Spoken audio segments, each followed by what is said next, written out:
Today I finished the painting named Bury a Friend. It's the second one in the collection that I had absolutely no idea was even going to be a collection, because it all started back in April 2024 from the first painting, which I called Pushing Up Daisies. It's also called I Want to Lie Down, where apparently, according to my camera reel at that time, I was doing a lot of gardening, and I guess that makes sense. Things make better sense looking backwards a lot of the time. So we cut to today. The PVA is thick and it is still drying on the most tactile painting I've done yet. This is the story of getting the concept shots, scaring a bunch of dog walkers, buying the biggest canvas I've ever painted on, and the process of creating Bury a Friend. The whole idea came from realising that I could create something beautiful from really kind of dark subjects. The inner emo is still hard at work, thank you, My Chemical Romance. And I was at a point where I wanted to branch out and find new models for my reference photos, because I've always found it really difficult to find the exact reference poses that I want, and especially when I can see the image so clearly in my head. And honestly, sometimes they come to me in my dreams as well. I'm not going to say that bit, it feels weird.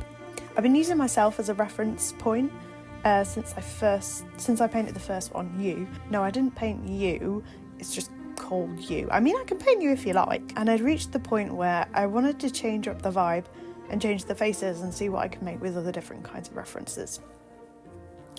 When we were kids, we used to do photo shoot days where we would just ram a bunch of clothes in a bag and go and do some photo shoot in a field somewhere. Sometimes I used to use them for photography class, and sometimes it was just self-expression, because we gotta keep the weird arty kid archetype going, you know?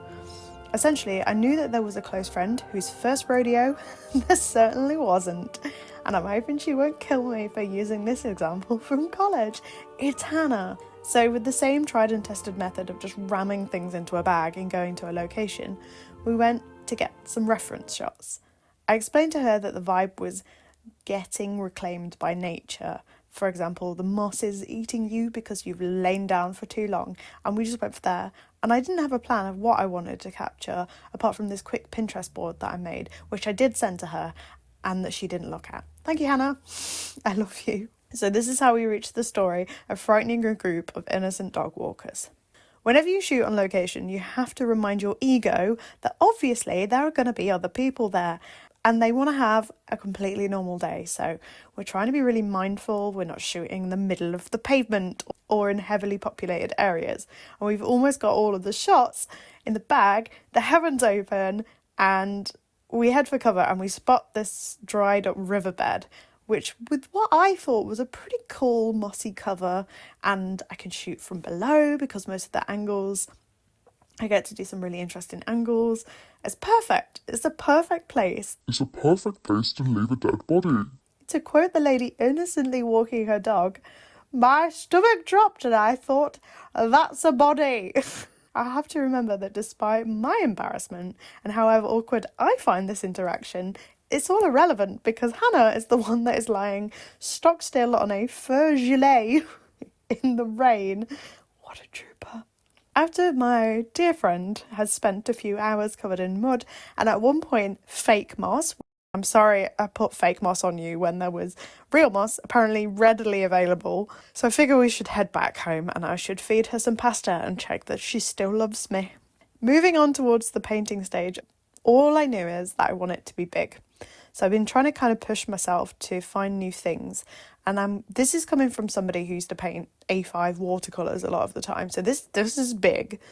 I have a few images I know I want to use, but I go for the one that excites me the most so that I can harness all that energy that I need to finish the painting. So obviously, I choose the dead body discovered by dog walkers pose.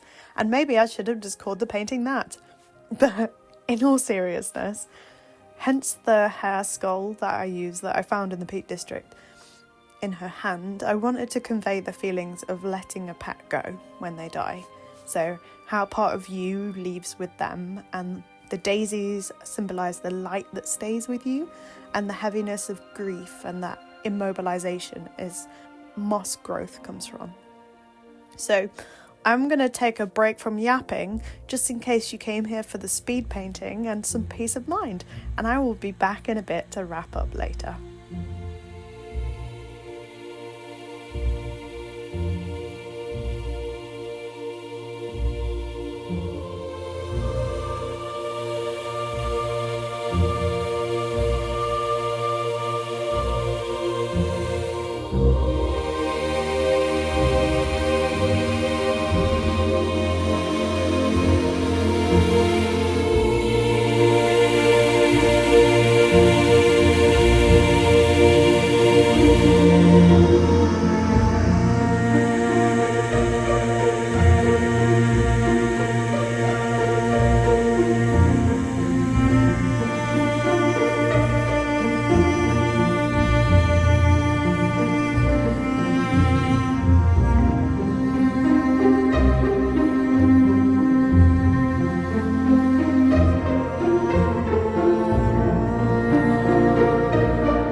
So all in all, it was an interesting process. I've learned by this point that no painting of mine should be done in a day, because I need that space when I start to hate it, and I need that space when I don't know where to go next, and when I'm waiting for new ideas to land. I go and do something else. I take a walk. I talk to myself, regular stuff. So these are some very memorable moments. At one point, I glued my canvas to the easel.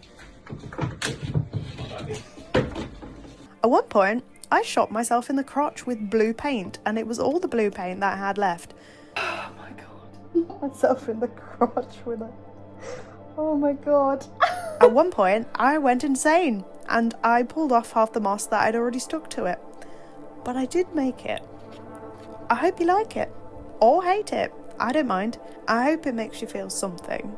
I'm looking forward to exploring this collection and building them up until I have an entire moss army. Sky, that was for you. My brain is full of lots of creative ideas at the moment, so I'm making a concerted effort to use a scheduler and prioritise, put them in my diary so that they actually get a chance of seeing the light of day. And speaking of days, I hope you have a good one. Come on, let's get out of this spot. And if you hit subscribe, it will guilt me into making more art. Thank you for watching.